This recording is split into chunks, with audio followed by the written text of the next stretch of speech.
Halo teman-teman, jumpa lagi dengan aku, Linda. Kita lanjut ke bab 6 ya.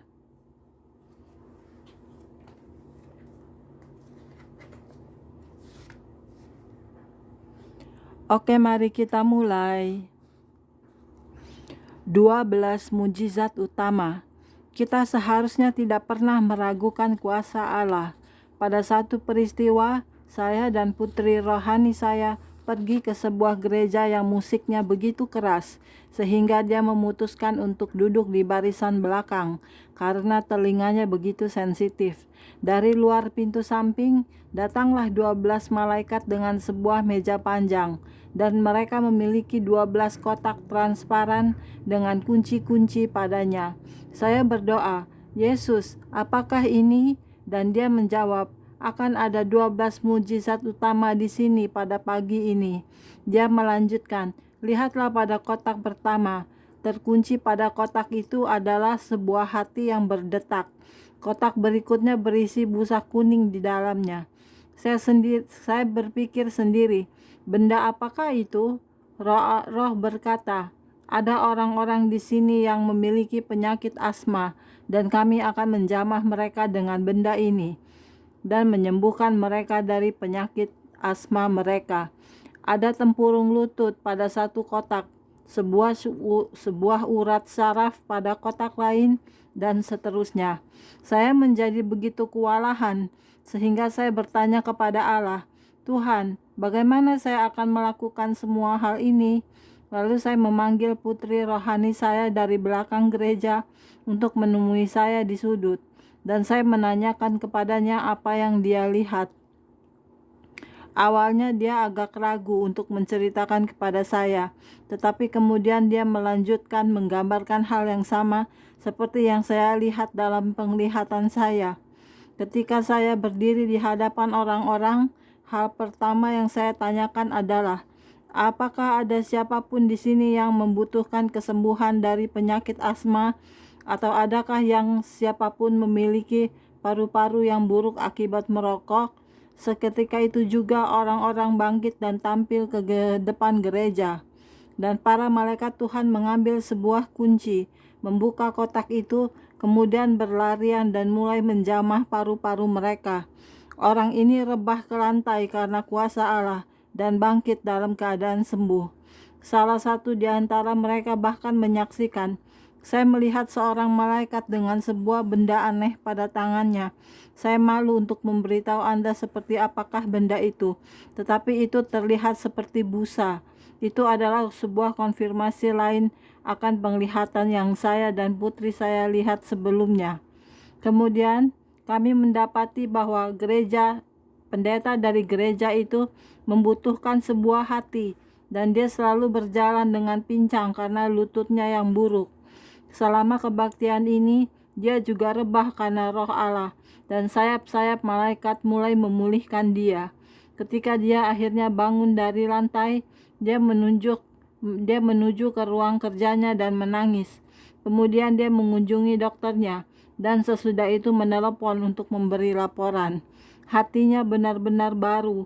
Dua kakinya sudah sembuh dengan sempurna. Dia adalah seorang pendeta muda, dan iblis telah menciptakan seluruh penyakit ini dalam hidupnya.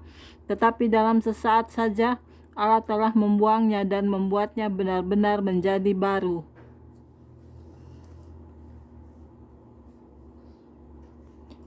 Kesembuhan dari serangan iblis.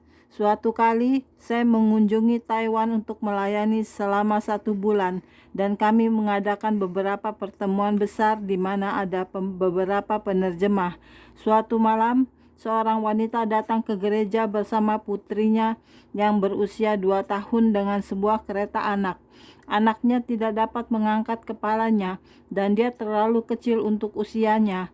Seorang malaikat Tuhan ada di sana, dan dia menunjukkan kepada saya sebuah penglihatan tentang anak ini. Saya tidak ingin mengusik ibu maupun dengan apa yang akan saya katakan kemudian. Hal ini mungkin sulit untuk diterima, tetapi penting untuk berjaga-jaga terhadap serangan yang diluncurkan musuh kepada anak-anak. Dalam penglihatan ini, saya melihat seekor ular hitam kecil yang meliliti leher anak itu. Saya dapat melihatnya seakan-akan saya sedang memandang pada layar televisi. Mereka membawa anak itu ke barisan depan dengan keretanya, dan ibunya duduk di sana untuk memuji Allah. Roh Kudus berkata kepada saya, mereka tidak akan sanggup untuk menafsirkan apa yang akan aku katakan. Aku menginginimu untuk maju dan menumpangkan tangan ke atas bayi itu. Jadi saya memberitahu seorang pria di sana, dan saya maju dan menumpangkan tangan ke atas anak itu dan berdoa serta menjamah lehernya. Dalam roh, saya melihat satu malaikat Tuhan menarik ular itu dari lehernya. Ketika dia melakukannya, kepala anak itu menggeletak. Kemudian Tuhan berkata, "Sekarang engkau harus berdoa agar lehernya mendapatkan kekuatan." Anak ini memiliki masalah ini sejak lahir, dan dia sekarang berusia 2 tahun.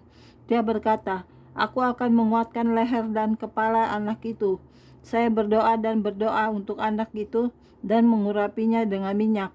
Sebelum kebaktian selesai, ibunya mulai melompat-lompat dan berteriak karena dia memperhatikan bahwa anaknya mulai kelihatan lebih baik dan mulai sanggup untuk mengangkat kepala kecilnya.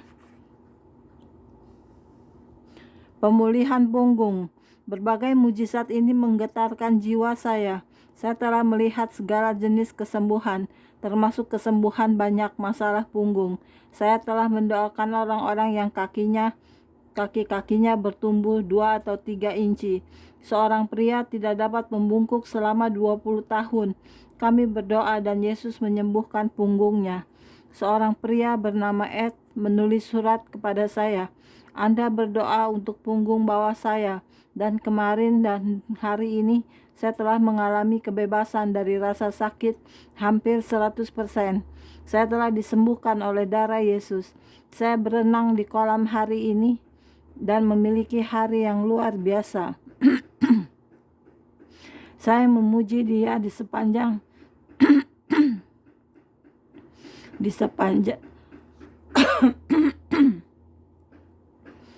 Saya memuji Dia di sepanjang hari dan berterima kasih kepadanya karena telah memberkati saya dan menyembuhkan punggung saya.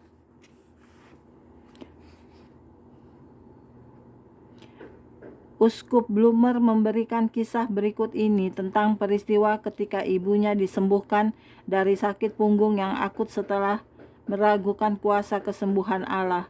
Saya memperkenalkan kesembuhan kepada ibu saya.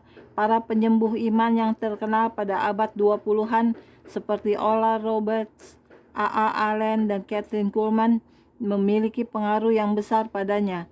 Dia memiliki clipping gambar dan majalah dan surat kabar tentang berbagai pelayanan mereka yang dia hargai. Namun sebelumnya, untuk beberapa waktu yang cukup lama, dia telah menderita karena kondisi punggung yang buruk. Meskipun tidak jelas bagi saya di mana dan kapan dia terluka, saya tahu bahwa ketika usianya semakin bertambah, dia mengalami kesakitan yang benar-benar menyiksa dan mengeluh tentang punggungnya yang sakit sepanjang waktu.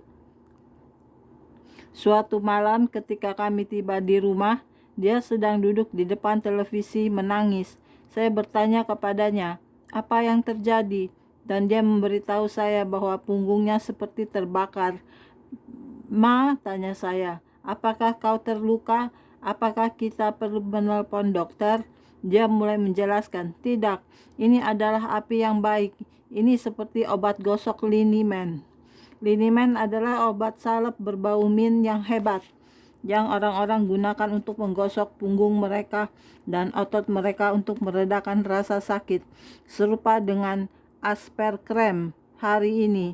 Dia melanjutkan, "Saya merasa seakan-akan bantalan panas ditekankan pada tulang belakang saya, dan ini terasa begitu enak." Kemudian dia dengan menunjuk layar televisi, dia berkata, "Saya pikir wanita yang ada di sana. Lihatlah dia, George, telah menyembuhkan saya." Saya melihatnya, dan wanita itu yang ibu saya maksudkan adalah Kathryn Kuhlman. Saya benar-benar kagum oleh pernyataan ibu saya. karena dia sebelumnya telah menghabiskan banyak waktu untuk mencoba menyangkali kesembuhan-kesembuhan ajaib dengan mengatakan bahwa berbagai mujizat itu adalah sesuatu di masa lalu. Dia bahkan akan menyetujui banyak pengobatan modern daripada berusaha untuk menggunakan berbagai pengobatan lainnya seperti jamu-jamuan atau olahraga untuk mengurangi rasa sakitnya, meskipun tidak membantu. Namun pada Sabtu malam yang indah itu, ibu saya menerima kesembuhan mujizatnya. Jika saja itu adalah malam-malam lainnya, ibu saya mungkin tidak akan pernah melihat Kathryn Kuhlman. Anda tahu ibu saya adalah seorang Advent hari ke-7 dan mereka memelihara Sabat pada hari Sabtu. Jika saja itu adalah hari-hari lainnya, dia tidak akan menyaksikan siaran televisi Kristen. Jika saja itu adalah malam-malam lainnya, Kathryn Kuhlman tidak akan ada di televisi.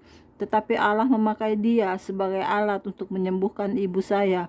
Dia tidak menggunakan Kathryn Kuhlman hanya untuk kesembuhan jasmani bagi kesakitan kronis ibu saya, tetapi yang lebih penting untuk menyingkapkan dirinya kepada ibu saya dalam pribadi Tuhan Yesus Kristus.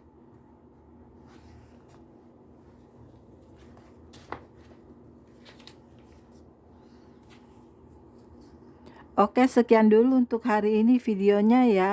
Kita lanjut ke video berikutnya. Jangan lupa subscribe ya. Terima kasih. Tuhan berkati kita semua. Amin. Bye-bye.